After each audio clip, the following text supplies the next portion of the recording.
leitura dinâmica é um percurso que começa com o curso de leitura dinâmica e, na verdade, não termina. Pode ir em frente a vida toda, porque é um percurso que uma pessoa faz consigo mesmo. É um percurso com base nas suas necessidades e com base nos próprios objetivos.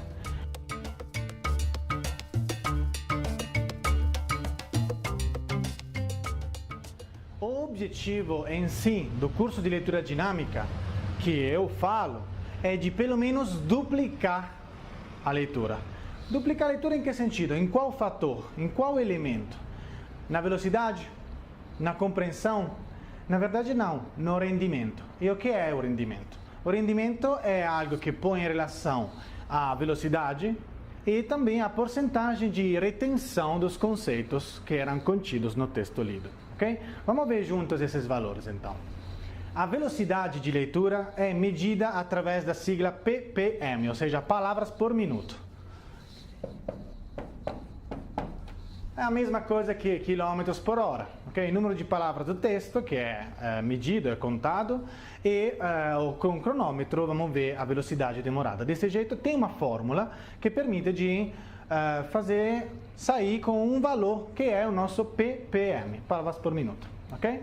Depois temos a porcentagem de conceitos retidos, então a porcentagem de retenção dos conteúdos do texto, e essa aqui é uma porcentagem, ok? Então o valor máximo é 100. Como é que é possível medir essa porcentagem? Simplesmente preparando uma série de perguntas sobre o texto lido e assim, dando uma pontuação sobre as respostas que o estudante ou o aluno deu a esse texto, ok? Então o valor máximo é 100. Depois temos o terceiro valor, porém, que é o rendimento, que eu defino com R. Este rendimento, como falamos, é o valor que de verdade é o mais importante, além de velocidade e porcentagem de retenção dos conteúdos. Porque vamos fazer alguns exemplos, vamos lá. Por exemplo, se um aluno começa no teste inicial,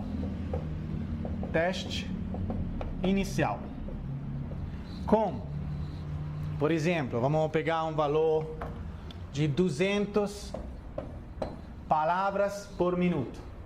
E uma compreensão, uma retenção dos conteúdos lidos de, por exemplo, 30%. Agora, esta porcentagem de 30%, alguns clientes interessados me perguntam, mas como assim, professor? Não é pouco 30% de retenção dos conteúdos? Eu falo, na verdade, sendo que o teste é feito para medir a primeira leitura, a retenção, a porcentagem de retenção na primeira leitura não é pouco. Porque na primeiríssima leitura nós compreendemos mais ou menos essa porcentagem. Claro, depende muito, tem pessoas que são acostumadas já em primeira leitura a compreender, a reter mais informações, né? Outros menos. Mas isso é somente um exemplo. De qualquer forma, quando uma pessoa estuda um texto, normalmente lê várias vezes, não é? Então aqui estamos medindo somente a primeira leitura, porque não faz sentido pôr em relação velocidade e retenção dos conteúdos se é feita mais de uma leitura, 2, 3, até 2 ainda dá, mas já 3, 4 não, porque às vezes uma pessoa lê mais vezes o mesmo parágrafo, é mais complexo, ok? Então vamos ficar no exemplo da primeiríssima leitura. 200 palavras por minuto e 30% de compreensão inicial leva a calcular um rendimento que neste caso é de 60. Este valor não é uma porcentagem, fique claro, o rendimento não é uma porcentagem. Então, o máximo não é somente 100, pode ser muito mais. Só que, sendo que existem fórmulas para calcular esses valores, neste caso estamos falando de 60. Agora, vamos imaginar que no teste final do curso, um aluno chegue a uma velocidade de, por exemplo, 1000 palavras por minuto. Ok? Esse é o teste final de leitura global. O que é a leitura global? É uma leitura que permite de entender o conceito geral do texto. Muitas vezes a gente precisa dessa leitura antes do que uma leitura mais crítica, para entender se o texto é importante ou não, para entender qual é o ponto importante para nós e ter uma visão geral. Também uma leitura global, fazer uma leitura global antes de efetuar uma leitura crítica, na verdade, é muito mais eficaz para fazer com que a segunda leitura, feita com movimentos oculares e trajetórias oculares, o objetivo de leitura crítica, seja mais eficaz. Ok? Isso eu falo porque às vezes uma pessoa diz, olha, tenho pouco tempo, então devo entender tudo logo, na primeiríssima leitura. Na verdade não, olha, uma leitura global antes e em seguida uma leitura crítica melhora o resultado. Claro que tem que entender o que é a leitura global e o que é a leitura crítica, ok? Tudo isso é explicado melhor durante os cursos. Vamos fazer esse exemplo. Então, se uma pessoa lê de repente a 1000 palavras por minuto, quintuplicou a velocidade, certo? Agora, imagine, porém, que a compreensão caiu. Chegou a 15%. Aí um aluno que me fala, ai professor, tá vendo? Piorei. Não funcionou comigo, não deu certo. Na verdade, não, deu certo, sim. Olha aqui, com este valor de velocidade e de compreensão, de retenção dos conceitos contidos no texto, o valor de rendimento sobe até 150. Ok? Muito mais que o dobro, ok? Agora, como falei, tem momentos onde a velocidade mais alta e uma compreensão um pouco menor é útil. Por quê? Se uma pessoa estava querendo, por exemplo, compreender mais, em vez do que somente ler mais rápido, olha o tempo. Em vez do que ler 200 palavras por minuto, ele lê 1000 palavras por minuto, ok? Então o que acontece? Que no mesmo tempo em que antes ele lia 200 palavras por minuto, ele consegue ler 5 vezes o mesmo texto.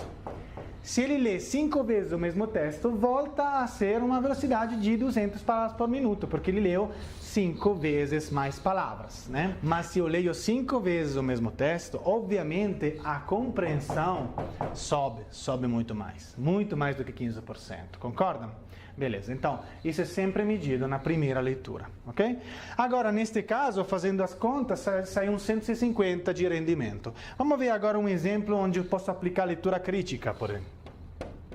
A leitura crítica, como falamos, tem um outro objetivo e também tem um outro movimento ocular, outros movimentos oculares, outras trajetórias oculares, ok? E normalmente é efetuada depois, logo em seguida, de uma leitura global.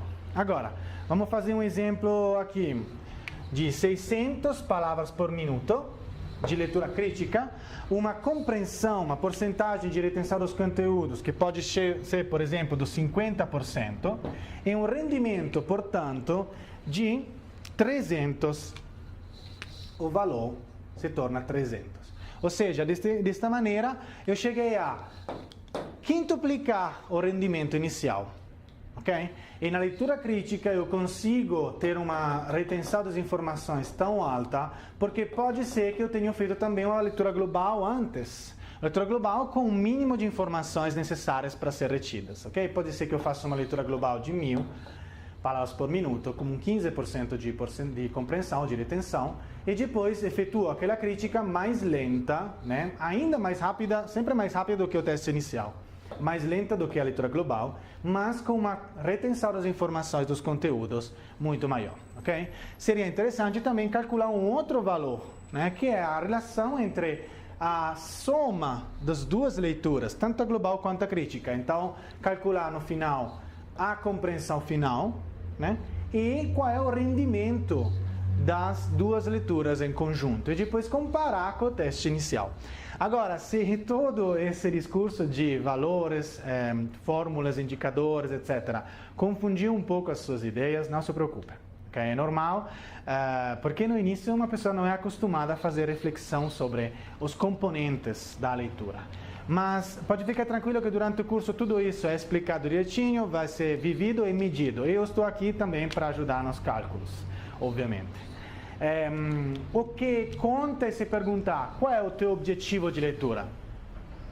Às vezes uma pessoa não se pergunta isso. Lê tudo do mesmo jeito, né? Com base no teu objetivo de leitura, com base no tempo que você tem disponível, com base também na tua pré-compreensão do assunto, é possível decidir de usar uma trajetória ocular ou a outra. E isso é fundamental, porque o que eu falo de leitura dinâmica nada mais é que entregar mais marchas ao teu carro. Atualmente, imagina que o carro de uma pessoa que lê sem nunca ter treinado a leitura é como se tivesse 2 marchas só. a leitura atenta, onde a compreensão é a porcentagem mais alta e a velocidade mais baixa, atenta. E depois a outra marcha qual é? A leitura apressada, né? Onde a velocidade é muito alta e a compreensão automaticamente cai muito, ok? Então, o objetivo durante esse curso é fornecer várias estratégias diferentes de leitura, vários movimentos oculares e trajetórias para poder escolher melhor. É como se eu de repente entregasse para vocês a terceira, a quarta e a quinta marcha do seu carro. O importante é entender o objetivo, então, de leitura. Fique claro, tudo isso, a medição da leitura, as trajetórias oculares, é possível chegar lá somente após ter treinado os fundamentos da leitura. Quais são os fundamentos da leitura? Vou falar em breve. Primeiramente, a amplitude do nosso campo focal. O nosso campo visual, não focal, visual é quase 180 graus. Se vocês abrem as mãos desse jeito e olham para frente, normalmente não vê aparecer as mãos se movendo, ok? Quando, porém, eu fecho só um pouquinho as mãos, já olhando para frente, consigo ver com a visão periférica, consigo ver as minhas mãos. Isso é o nosso campo visual, quase 180 graus. Quando uma pessoa lê, porém, vamos usar o campo focal. O que é o campo focal? É o campo onde, de repente, eu vou ler cada palavra. E aí fica muito menor. Desse tamanho, por volta disso, pode ser ainda menor. Depende também do tamanho da fonte, né? Então, o que acontece é que, primeiramente, para treinar movimentos oculares diferentes, temos que ampliar este campo focal. Então, passar, por exemplo, de um campo focal desse jeito até um campo focal desse jeito. Não estou querendo muito, viu? Não estou querendo de aqui até aqui. Não precisa. Só fazer uma modificação, uma melhoria daqui até aqui, já é muito, ok? Qual é o segundo pilar das fundações deste prédio? Além do campo focal, é a velocidade de relance de olho, de percepção. Okay? Então é possível treinar, tem também alguns softwares que permitem de colocar uma sequência de palavras com velocidade sempre maior e tentar perceber essas palavras e tentar reter alguns conteúdos na nossa mente, ok? Então é como se fosse uma palavra que some, que aparece e logo em seguida some, em uma fração de segundo, ok? Tem como treinar tudo isso, sim. Inclusive, parece que as raízes da leitura dinâmica ficam em alguns estudos feitos durante a Segunda Guerra Mundial pelas forças aéreas britânicas. Através do instrumento usado na oculística, que é o taquistoscópio, esses pilotos dos aviões eram treinados a perceber com mais rapidez possível as cores dos aviões, amigos, aliados e inimigos, ok? Para evitar o fogo amigo, obviamente. Então, foi demonstrado que era possível treinar a visão de um piloto. Então, a partir desses estudos, depois, na década dos 60, foram levados em frente estudos usando palavras, né, leitura. Okay? Então, é possível aumentar o relance de olho. Então, falamos de amplitude do campo focal, falamos de relance de olho, né, uma imagem que aparece e desaparece logo. E o terceiro pilar importante é a velocidade de deslocamento ocular. Quanto nosso músculo ocular é pronto a se deslocar na folha, na página, ok? Ou também, por que não, no tablet, ou no computador, ou no celular, ok? Tem sempre um movimento diferente nesses dispositivos diferentes. Mas, de qualquer forma, sempre falamos de movimento ocular e de velocidade. Por isso é possível treinar através de ferramentas como metrônomo, por exemplo, e algumas trajetórias oculares desenhadas já em algumas páginas, é possível treinar a velocidade. Neste caso, estamos, porém, esforçando o músculo ocular efetivamente. Então, por isso que além desses três pilares, que eram a amplitude do campo focal, relance de olho e também o deslocamento ocular, a velocidade do deslocamento ocular, é importante também treinar o quê? Fazer exercícios sobre o relaxamento ocular. Aqui estamos falando do relaxamento do músculo ocular, porque todo o nosso olho, ao redor dele, tem músculos e podem ser muito cansados ao longo do dia, ao longo do treino, especialmente durante o curso, e ao longo do dia a dia, do estudo, do trabalho, que seja, ok? Então, todo mundo, na verdade, precisaria de algum exercício para relaxar o nosso olho, né? Para fazer ele recuperar forças, energias, calor, etc. Mas, especificamente, isso, durante o curso de leitura dinâmica, é explicado no início, nas primeiras aulas, Porque nas primeiras aulas que eu vou falar de fundamentos, de fundações, né, desse grande prédio que vamos construir. Que eram, como falamos, amplitude do campo focal, relance de olho, velocidade de deslocamento ocular, relaxamento ocular. Graças a isso é possível falar de trajetórias oculares diferentes na página e também de tudo que pode ser objetivo de leitura, com trajetórias de leitura global e trajetórias de leitura crítica. Aqui estamos voltando no assunto que falamos antes, ok? Fique claro, a leitura dinâmica tem vários tipos de leitura dinâmica. Eu, nos meus cursos, eu decidi de filtrar e descartar alguns tipos de maneiras para ensinar a leitura dinâmica e entender a leitura dinâmica. Alguém me fala, professor, eu sei, eu já aplico a leitura dinâmica. Eu faço o seguinte, eu leio algumas palavras aqui e ali e depois consigo intuir o conteúdo. Bom, ou se não, outro caso, eu leio uma linha sim, uma linha não. Isso também não é o jeito com o qual eu ensino a leitura dinâmica, ok? A escolha que eu fiz de ferramentas e de técnicas de leitura dinâmica que eu ensino é de ler todas as palavras, perceber todas as palavras. Por isso que estamos falando de ampliar o campo focal, ok? Não é de pegar somente uma palavra aqui e ali. Porque se eu aumento a velocidade e não treino a amplitude do campo focal, é automático que não consigo pegar todas as palavras, ok? Então, por agora termino aqui, porque o assunto é muito amplo, muito interessante, teria que falar ainda mais, mas espero vocês nos meus cursos e vamos continuar o assunto juntos.